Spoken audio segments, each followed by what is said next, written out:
Hey readers, now that we've hit the new year, we have fresh reading logs to fill up with fabulous books.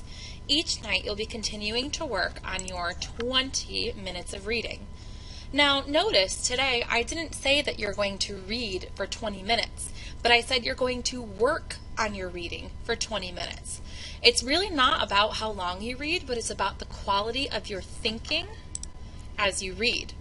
In the new year, the thinking you do as you read becomes so important.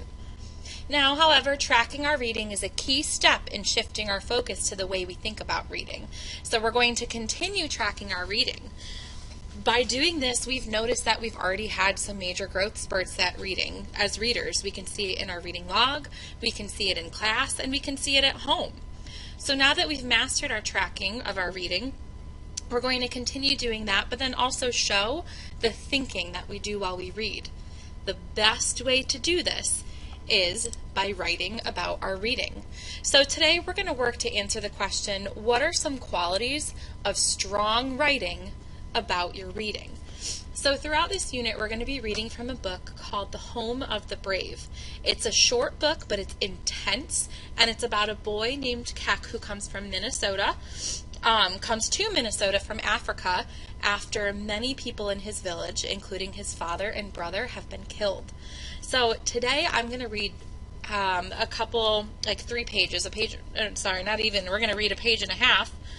And we're going to see how sometimes writing about our reading is a little bit hard. So let's take a look at this book today.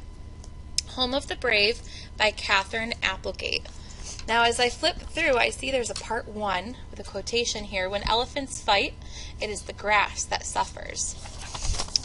I also noticed that this is not a typical narrative, which might make it tricky. It looks like it's written kind of in a poem form. So that may be one of the reasons that it's going to be hard to understand and hard to write about. Let's take a look. Snow. When the flying boat returns to earth at last, I open my eyes and gaze out the round window. What is all the white, I whisper? Where is all the world? The helping man greets me, and there are many lines and questions and pieces of paper. At last I follow him outside. We call that snow, he says. Isn't it beautiful? Do you like the cold? I want to say no. The cold is like claws on my skin. I look around me. Dead grass pokes through the unkind blanket of white. Everywhere the snow sparkles with light. I'm going to start back at the top of the page. I paused the recording for a moment. So I look around me. Dead grass pokes through the unkind blanket of white. Everywhere the snow sparkles with light, hard as high sun. I close my eyes. I try out my new English words. How can you live in this place called America? It burns your eyes. The man gives me a fat shirt and soft things like hands. Coat, he says. Gloves. He smiles. You'll get used to it, Keck. I am a tall boy, like all my people. My arms stick out of the coat like lonely trees. My fingers cannot make the gloves work. I shake my head.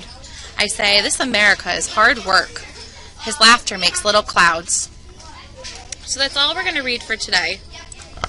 If you notice, if I were to say, go ahead and write about this reading, that might be a little bit hard to do at first. So we're going to investigate what are some good qualities of writing about our reading. So what you're going to do in a moment is pause the video. If you look up at the front of the room, you'll notice that there are 3 different posters, 3 different writing pieces.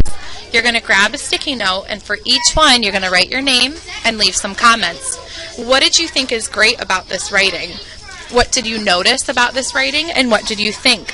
Because these are all samples of 5th graders writing about the reading that they're doing. The gallery shows writing about reading that is powerful.